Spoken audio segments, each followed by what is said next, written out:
If you only had 5 minutes to die, what would you see? A pitch-black void? A tunnel of light? Or something deeper? Something millions of souls once knew but forgot the moment they were born. I died. I know how that sounds, and maybe you're thinking, if he died, how is he telling this story? But I did die. My heart stopped. I stopped breathing. There was no pulse, no movement. And in that moment that should have marked the end, something else began. I started to see, not with my eyes, but with something deeper inside me, a part I didn't even know existed, buried under grief, loss, and a despair that had drained every ounce of meaning from my life. My name is Daniel Whitaker. Before I died, I was a soldier.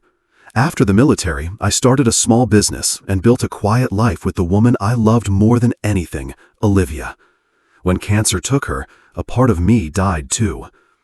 People say time heals, but for me, time only numbed everything. I still smiled. I still said, I'm fine when people asked, but inside, there was nothing. Just a white void, cold and flat. I started drinking, then sleeping pills, then painkillers. That night, I didn't mean to die. I just wanted to turn off the screaming in my head. But my body couldn't take it anymore. My heart gave out. And in the instant my heart stopped, I didn't fall into some terrifying abyss. I fell into a silence so absolute, it was almost holy. No sound, no color, no time. But strangely, I wasn't afraid. I felt light. I felt aware. Have you ever felt like you're alive but not living? Like life became a role you never meant to play, and somewhere along the way, you forgot how you even got on that stage? If you have, then maybe you're like me, a soul who once knew the light but forgot the way back. And the most astonishing part wasn't the feeling of death. It was what happened next. I saw someone I thought I'd never see again. Someone who made me understand that death isn't the end of love. It's where love begins to remember itself. But who was she? And why did she appear at the exact moment I thought I had vanished forever? That's what the next part will reveal. And maybe, just maybe, it will answer a question your soul has whispered for years. Where did the one I love go after they left this world? She stepped out of the light as if she had never left me. Olivia. Not the Olivia who lay frail and fading on a hospital bed the day she passed, but the Olivia I first met in the university library. Long brown hair, a smile soft as the first sunlight of autumn, and eyes so deep they seemed to see the soul without needing to ask a single question. I couldn't move toward her, I couldn't touch her, but she was inside me, more present than any embrace, more real than any memory I had ever held. 1,000 questions surged in my mind. Are you okay? Where have you been all these years? Did you see me fall apart? But I had no mouth, no voice, only thought. And the moment I formed my first question, Olivia smiled, as if she had heard them all. She spoke not with words, but with thought. You've been hurting too long, Daniel. You forgot what we promised before we came here. I'm here because you finally remembered. Remembered what? What promise? I didn't understand. I thought love was something that began the day we met, but now it felt like it had been chosen long before we were ever born. Could it be that every one of us once chose each other as souls before we ever wore skin and crossed paths in this world? Could it be that grief is not the ending, but the beginning of a greater memory we once carried and then forgot? Olivia didn't explain much. She simply stepped closer and placed her hand where I believed my heart should be. Instantly, light poured from her palm and into me like a flood breaking through a dam, like sunlight melting away the last of winter's frost. In that light, I saw every moment I thought I had lost. The first time we kissed, the last afternoon on that park bench, the look in her eyes as her body failed but her love stayed strong. No pain, no regret, no longing, only love, deep, lasting, unmistakably real. I didn't want her to leave, but she didn't leave. She dissolved into the light like a piece of my soul being returned, as if I had never truly lost her, only misplaced the knowing. And then 3 beings of light appeared, tall, without distinct form, yet instantly I knew. This was no longer just a love story. This was an invitation to go beyond emotion, an invitation to see my life in a way I never had before. But why did they come after Olivia? Who were they? And could I truly bear to look back at every part of my life through the eyes of a soul stripped of illusion? I never thought I would see her again, but what unsettled me even more was the feeling I had when she disappeared. It wasn't lost, it was a restoration. A part of me felt as though it had just been fitted back into place, a piece that had been missing across lifetimes. It wasn't Olivia returning to me. It was I returning to the part of my soul that had fractured under grief. And in that sudden wholeness, freshly restored, I was taken to a place that words on earth could never fully describe. It wasn't heaven, it wasn't a planet. It was a realm where souls who had not yet incarnated were gathered together. Before me stretched a space woven with living light, everything pulsating with a rhythm that felt like breath. Millions of points of light moved like fireflies through an endless night. But it wasn't chaos. They knew each other, they remembered each other, and they were waiting. Some were in discussion, others were observing. A few stood alone in stillness, reflecting quietly on the journey ahead. Then a being of light approached me. There was no introduction, no need for names. The moment that light met mine, I knew we had traveled together before. A guide, a soul companion. He pointed toward a sphere of energy, floating midair like a glowing orb. When I looked into it, I saw myself. Not just Daniel, but every version I had ever been. A monk, a soldier, an abandoned child, a father who failed, a woman who lived through wartime. Fragments that once seemed disconnected began to align into a continuous thread. I asked, "So, who am I?" And the being of light answered with only one sentence. "You are everything you've ever felt." Have you ever felt lost in your own life, as if the memories belonged to someone else? As if you've always carried a nameless ache, a longing without a cause? Maybe it's your soul trying to remind you of who you once were and what you once promised. Before I could fully grasp it, the light shifted again. My guide motioned for me to follow. He spoke without sound, yet I heard him clearly in my core. Before you decide to return, there is one thing you must see, something not every soul is ready to face: the truth about humanity. And before us, the light parted like a doorway opening. I stepped forward, unsure of what I was about to witness. But heart of my soul began to tremble, as if bracing to break open. And the question is, what could be so difficult about humanity that even souls hesitate to face it? The answer was waiting just ahead, where for the first time I would see the destiny that mankind is shaping for itself. The light opened again, but this time it wasn't warm like when I saw Olivia. It was cold. Not the kind of cold you feel on your skin, but a deeper kind, the chill of a truth we haven't yet been willing to face. I stepped into a space that seemed woven from glass, suspended shards of shattered mirrors floating all around me. But they didn't reflect my face. They reflected the soul of humanity. Scenes flickered in every direction. War zones, starving children, embraces that never happened, a mother's eyes watching her child slip away, the silent screams of souls forgotten. Yet, intertwined with those images were moments of light, a child sharing half of the sandwich, a stranger sitting beside a dying patient, someone praying in the night not for themselves but for others. Two currents surged through these reflections, love and fear pulsing like twin lifebloods in the veins of humanity. Then I became aware of another presence. It wasn't human, it didn't speak, but the moment it arrived, all the images around me faded into the background, giving way to something more powerful than human will. This being was unlike anything I had encountered. I later came to understand it was Metatron, a high being of light whose voice didn't come through sound but through resonance, like a bell that had been ringing for 1,000 years inside my chest. And the message was clear. Humanity is not dying from war. Humanity is slowly dying because it has forgotten how to love. I stood frozen as I watched myself in moments I had forgotten or ignored, times when I was cold, harsh, or indifferent to the pain of others. And I couldn't look away. Have you ever asked yourself if humanity shared a single soul? Would that soul be healthy, or would it be gasping for breath? If every quiet decision you've ever made sent out a ripple into the collective soul of humanity, what have you been sending out? Love or fear? Metatron pointed in two directions. In one, I saw a future Earth dry and desolate. People lived underground, afraid of the air, afraid of touch, afraid even to think too freely. On the other hand, I saw a radiant Earth where people no longer ran from pain but embraced it as a doorway into truth. And he said, both realities are unfolding. The question is not where humanity is going.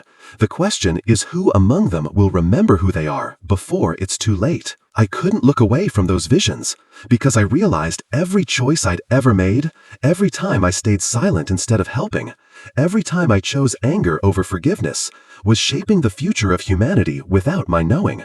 And if I, a single soul, had that much power, then so do you. But how can one person possibly change the fate of an entire species?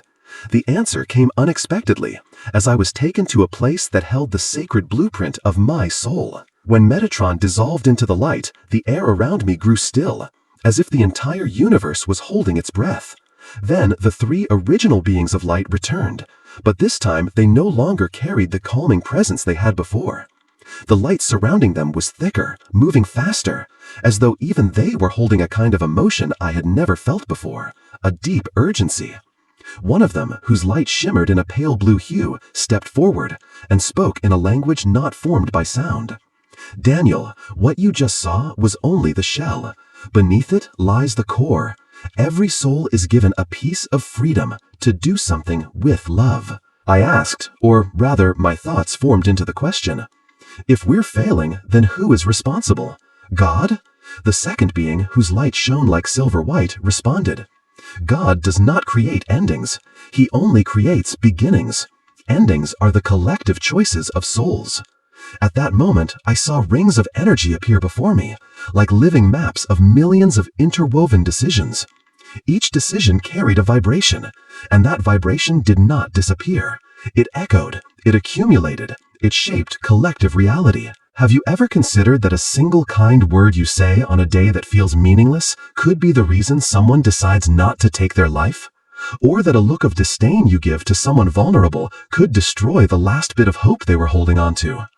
If you've ever believed you didn't matter, then maybe you've forgotten souls are never created by accident. The third being, whose light was soft gold like a sunset, finally spoke for the first time. Its voice didn't just reach my ears, it touched something buried deep in the cracks of my soul. No one is born only to endure. Every person is born to remember who they are by any path they choose, even if that path leads through war, through loss, or even through death. I fell to my knees, not from fear, but because I saw how small I had been, how unaware, how ungrateful for the power I had held all my life without recognizing it, the power to choose love, even in the moments when no one loved me in return. The three beings didn't judge me. They simply turned, and another doorway opened. This time, it wasn't to show me humanity, it was to show me myself, fully, truthfully, without excuse. But what was waiting for me on the other side of that doorway? And if souls truly choose their paths before birth, then why would I have chosen a life filled with so much loss? The doorway opened and I moved through it, not with my feet, but with pure intention. What lay beyond didn't resemble any library on Earth, yet it felt uncannily familiar. Towering spirals of light rose before me, each strand a book that needed no paper or words. At once I understood. This was the repository of soul plans, and I, like every person, had my own. A presence appeared beside me. It had no gender or name, yet my soul recognized it as my primary guide. With a gentle motion, the guide summoned a ribbon of light, and it blossomed into images. I saw myself, not just Daniel as I know him, but me in the realm before birth. I was in council, weighing options, and I heard myself say something that stunned the Daniel who was now watching. I choose pain because I need to remember.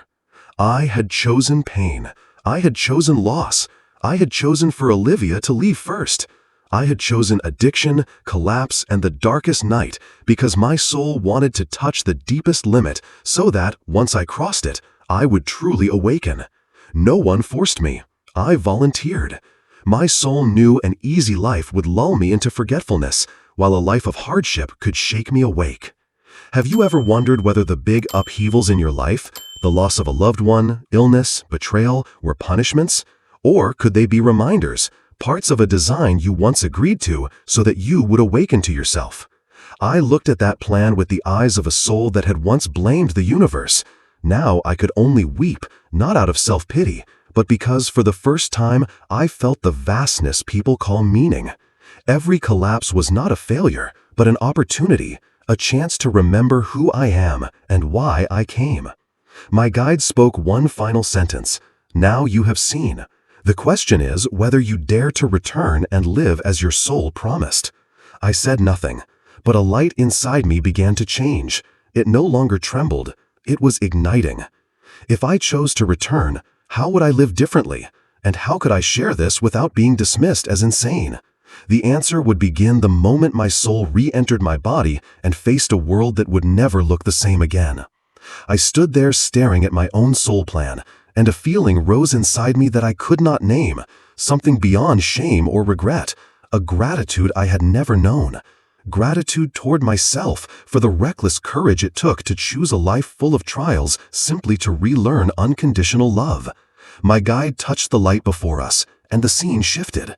Now I saw the other souls who had crossed my path, the ones who hurt me, the ones I had hurt, even strangers who merely brushed past me in life and this realm. Each of them glowed with a distinct color that revealed our connection.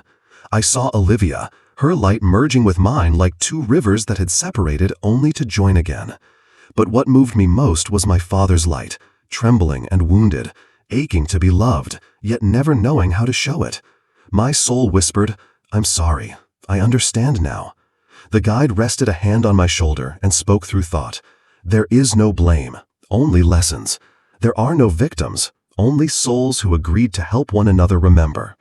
Have you ever wondered if the person who caused you the deepest pain might be the soul you loved most before birth? Someone who volunteered to play the role of the one who hurts you, so that you could learn forgiveness, not for them, but for yourself. I had never thought forgiveness could be easy, but standing in the presence of truth, I realized forgiveness is not an act, it is a homecoming to the original light untouched by right or wrong. My guide did not pressure me. He simply asked, "You have seen your plan. You remember. Are you willing to live it now?" I did not answer at once. I looked at everything I had been, every denial, every resentment, every blame, and knew that if I refused to return, my regret would not be that I had died, but that I had never truly lived. So I agreed to go back. Yet I wondered, can this light survive in a world so full of shadow? Will I still remember when I wake to flesh, to pain, to old memories? The answers would come only when I opened my eyes and began to live again. I opened my eyes to the beeping of heart monitors and the sterile glow of hospital lights. My chest ached, not because my heart had just stopped, but because my soul felt like it had been shoved back into something far too small. The first feeling wasn't fear or relief, it was longing. I had touched the truth. I had been loved without condition. I had remembered who I was. And now I had returned to a world where everything comes with conditions: the body, the language, the rules, the time. But even as that weight settled back onto me, I knew with absolute clarity, I was no longer the same Daniel. A nurse walked in and froze when she saw I was awake. Doctors called me a miracle. The family came to visit. But I looked at them through new eyes, eyes no longer scanning for faults, performing the "I'm fine" routine. Eyes that simply wanted to embrace them and say, "You are loved." I began writing everything I could remember, not to tell some dramatic tale, but because I was afraid I'd forget, afraid the light inside me would dim once the world started spinning again. Have you ever woken up from a dream so real that it left you disoriented for the rest of the day? What if that dream wasn't a dream, but a soul memory? What would you do to keep it alive in this world? I left the hospital in a few days, but life didn't wait for me to be enlightened. I still had to shop for groceries, pay bills, face people I had hurt, and those who had hurt me. But each time I felt anger rise or the urge to give up, I closed my eyes, not to escape, but to listen.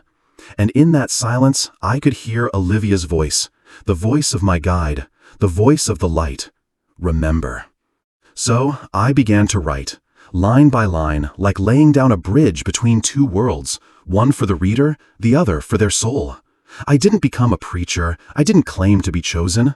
I just shared, online, in support groups, in quiet conversations with those in pain. And I realized something. When one person dares to speak the truth of their inner world, someone else remembers the truth inside their own. But is the light strong enough to guide those drowning in darkness? And how could I turn something so invisible, so personal, into a message that might matter to humanity? I began hosting small gatherings, at first nothing more than a few close friends in a living room.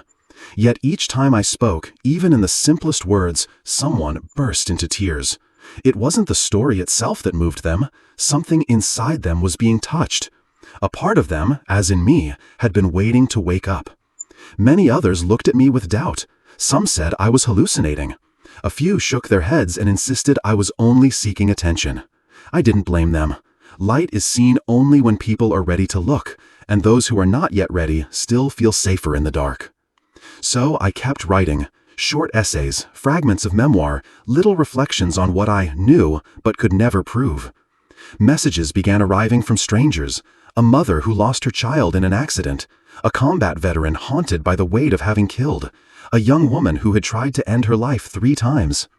They read, they wept, they asked, if the soul chooses a plan before birth, did I choose this suffering?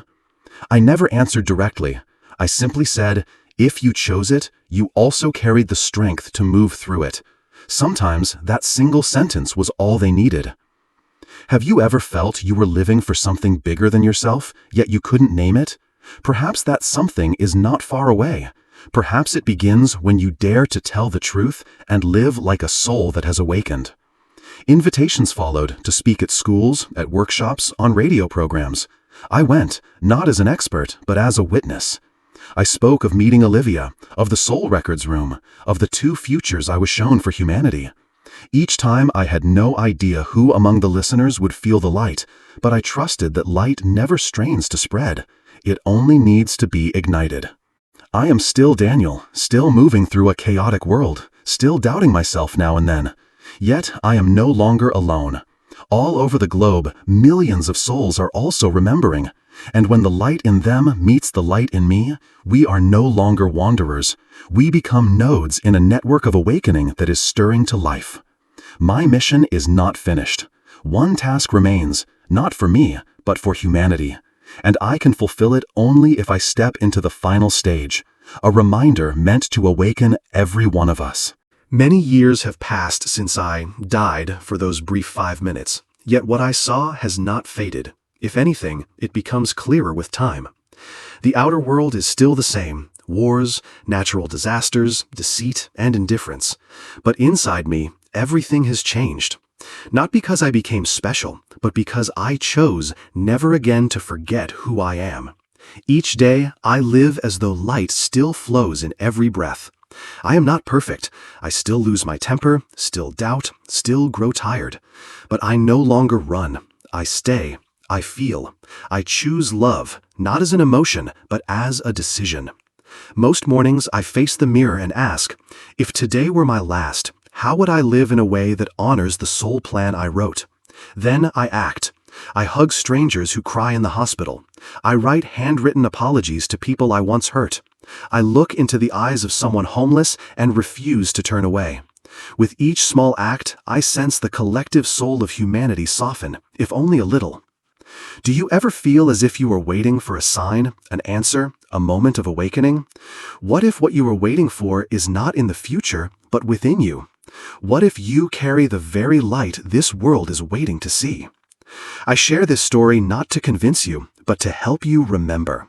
If you have listened this far, I believe your soul has already stirred. I no longer fear death, because I know death takes nothing away. It only lifts the veil on truth. And that truth does not require us to die to see it. We have only to dare to look. So I will close with an action. I am not asking you to change the whole world. I simply invite you to change the way you see one person, yourself. Place your hand on your chest close your eyes and ask, have I truly lived in alignment with my soul? If the answer is no, then you stand before the greatest opportunity of your life to begin again. No need to wait for tomorrow. No need to die. You need only remember. So I ask you now, if you truly remember who your soul is, what will you do starting today? I used to think light was a state of being, but now I understand it is a choice we make again and again in the tiniest moments. Forgiving when anger feels justified, listening when you want to walk away, believing in goodness when the world calls you naive. Each time you choose that way, you do more than live for yourself. You remind another soul that they can choose again too. I am no prophet. I cannot tell where humanity is headed, yet I know a network of light is slowly waking up. It makes no noise, carries no fanfare, but it spreads through the look you give a stranger, the way you hold someone a little tighter, the quiet gratitude you feel every morning you open your eyes. Have you ever sensed that if just one person truly believes, hope is enough to keep an entire world from collapsing? That person might be you. You may be the very one another soul is waiting for. You do not have to be perfect, and you do not have to rescue anyone. You only have to live honestly with the light inside you, and guard it, even when no one else can see it. I still return each year to the forest where my heart once stopped. I sit, close my eyes, and ask a single question. Do I still remember? When the answer is yes, I stand up and keep going. Not because I am stronger than anyone, but because I have seen. I can no longer pretend I do not know, and I can no longer ignore the darkness. I have looked at humanity from the far side of death, and I know there is still time. I share this with you today, not so you will believe me, but so you might feel something. If your soul stirs at these words, perhaps you too once made a promise, and perhaps now is the moment to remember it. So the final question is not mine. It belongs to your soul. Are you willing to live as though every small action you take is rewriting the destiny of all humankind?